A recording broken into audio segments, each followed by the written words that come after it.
ಬಾಗಲಕೋಟೆ ಜಿಲ್ಲೆ ಶ್ರೀವಿಜಯ ಮಹಾಂತೇಶ ಸಹಕಾರ ಬ್ಯಾಂಕನಿ ಹುನಗುಂದದ ಸನ್ 2025ರಿಂದ 2030ರವರೆಗಿನ 5 ವರ್ಷಗಳ ಅವಧಿಯ ಆಡಳಿತ ಮಂಡಳಿಗೆ ಚುನಾವಣೆ ಮೂಲಕ ಆಯ್ಕೆ ಮಾಡಬೇಕಾದ ಸಾಮಾನ್ಯ ಕ್ಷೇತ್ರದಿಂದ 13 ಸದಸ್ಯರು, ಕಾಯ್ದಿರಿಸಿದ ಸ್ಥಾನಗಳಲ್ಲಿ 1 ಪರಿಶಿಷ್ಟ ಜಾತಿ ವರ್ಗದ ಸದಸ್ಯರಿಂದ ಮತ್ತು 1 ಪರಿಶಿಷ್ಟ ಪಂಗಡ ವರ್ಗದ ಸದಸ್ಯರಿಂದ ಹಾಗೂ 2 ಮಹಿಳಾ ವರ್ಗದ ಸದಸ್ಯರಿಂದ ಹಾಗೂ 1 ಹಿಂದುಳಿದ ಪ್ರವರ್ಗ ಸದಸ್ಯರಿಂದ ಮತ್ತು 1 ಹಿಂದುಳಿದ ಪ್ರವರ್ಗದ ಸದಸ್ಯರಿಂದ ಸೇರಿ ಒಟ್ಟು 19 ಸ್ಥಾನಗಳಿಗೆ ದಿನಾಂಕ ಜನವರಿ 19, 2025ರಂದು ಜರುಗುವ ಚುನಾವಣೆಗೆ ಉಮೇದುವಾರಿಕೆ ಸಲ್ಲಿಸಲು ದಿನಾಂಕ ಜನವರಿ 5, 2025ರಿಂದ ಜನವರಿ 11, 2025ರವರೆಗೆ 7 ದಿನಗಳು ನಿಗದಿಯಾಗಿದ್ದು, ಇಂದು ಮೊದಲ ದಿನದಂದು ಬ್ಯಾಂಕಿನ ಕಾರ್ಯಾಲಯದ ಸಭಾಂಗಣದಲ್ಲಿ ಚುನಾವಣಾಧಿಕಾರಿ ದಾನಯ್ಯ ಹಿರೇಮಠಕ್ಕೆ ಸೇಸಿವರಿಗೆ ಮುಂಜಾನೆ 11 ಗಂಟೆಯಿಂದ ಮಧ್ಯಾಹ್ನ 3 ಗಂಟೆ ಅವಧಿಯಲ್ಲಿ ಅಭ್ಯರ್ಥಿಗಳಿಂದ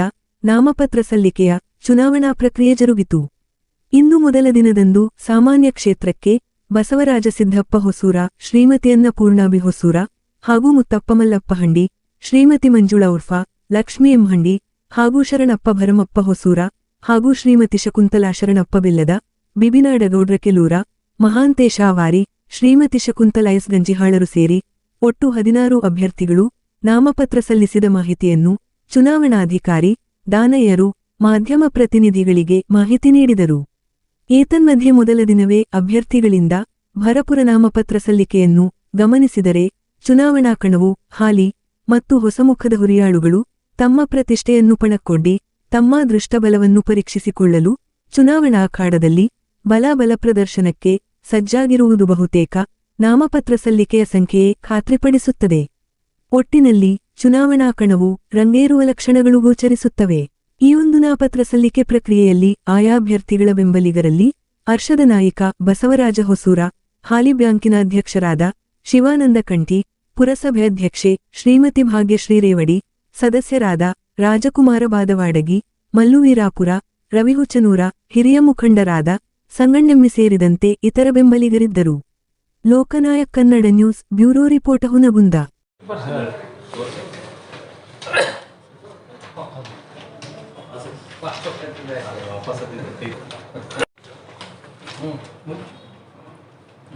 ಎರಡು ರೆಫರ್ ಮಾಡ್ರಿ.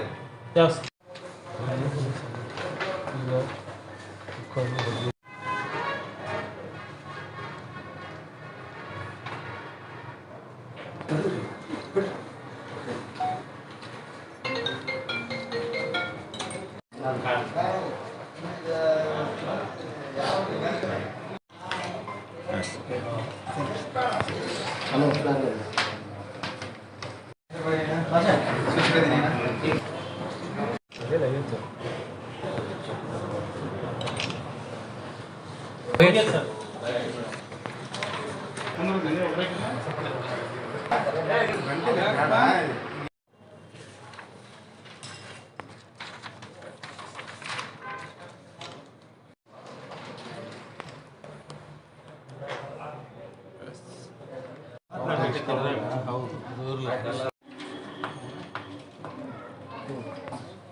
ನಿಮಗೆ ತೊಂದರೆ ಆಗುತ್ತೆ.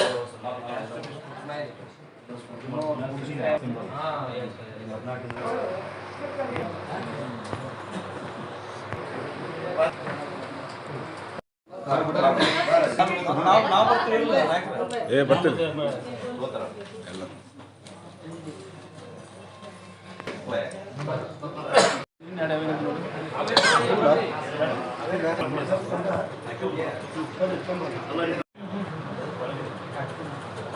ಸರ್